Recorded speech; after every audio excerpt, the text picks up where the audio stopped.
Dana Abercrombie, the Coalition. Thank you so much for speaking to me.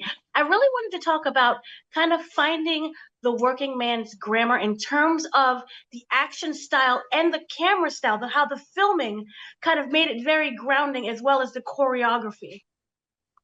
Yeah, I mean it's funny. I've started to operate the camera a lot now, and so I find myself behind the eyepiece, and you're just kind of chasing the shots, I think. We did a lot of choreography, but yeah, you're right. It comes down to like where you put the camera and how that works, and it's it's not easy. It's a lot of labor. It's a lot of work. And I think it's just by being so hands-on, maybe I'm not even conscious of what I'm doing. You just kind of feel it, you kind of chase it.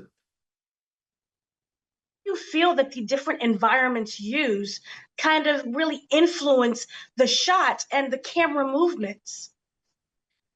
Yeah, for sure. It's you want to have almost like a different grammar for each fight scene and have it kind of evolve. So the the beginning fights are a lot different from the end fights. The end fights are like big and raw and brutal.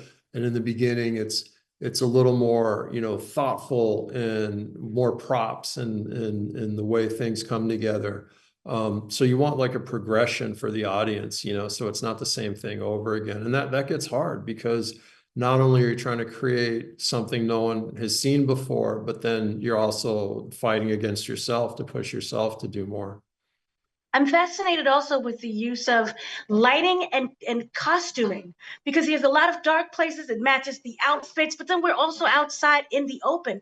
How does that kind of work in terms of the camera movement and I'm sorry, overall operation look of the film?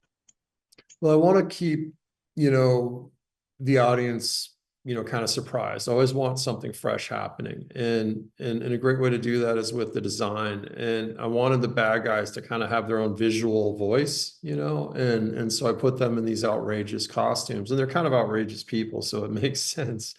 But everyone has their own sense of place, their own sensibility.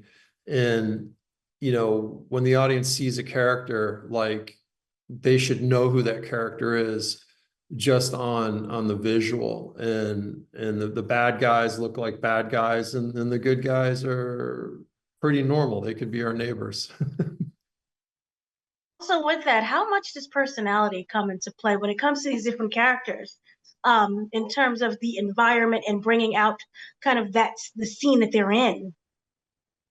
It's really important. It's like everyone's kind of a function of their environment, and I want people to feel like they belong into the spaces they're in. And I had a lot of fun with the bikers. They have their own look and their own vibe, and they really have their own thing and their own world, and you feel that. And you have the Russian mob, and they have a whole different sense of tradition and family and their own look. And the old guys are more traditional, and the young guys are just outrageous and out there, working on their brand, working on their look, just like everyone else today. Also use explosives, there's fight scenes, there's gun scenes. What I was wondering was kind of how do you feel that those different elements that they use, how does that kind of shift or change a scene and how it's filmed? You have these big action shots, but then there's like a quiet moment that are more hand-to-hand combat.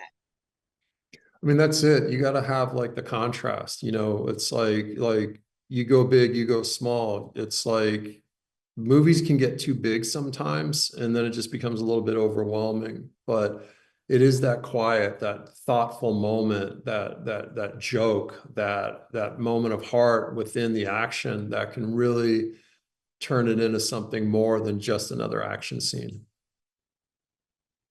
Thank you so much for speaking to me. Wonderful movie. But thank you. Appreciate that.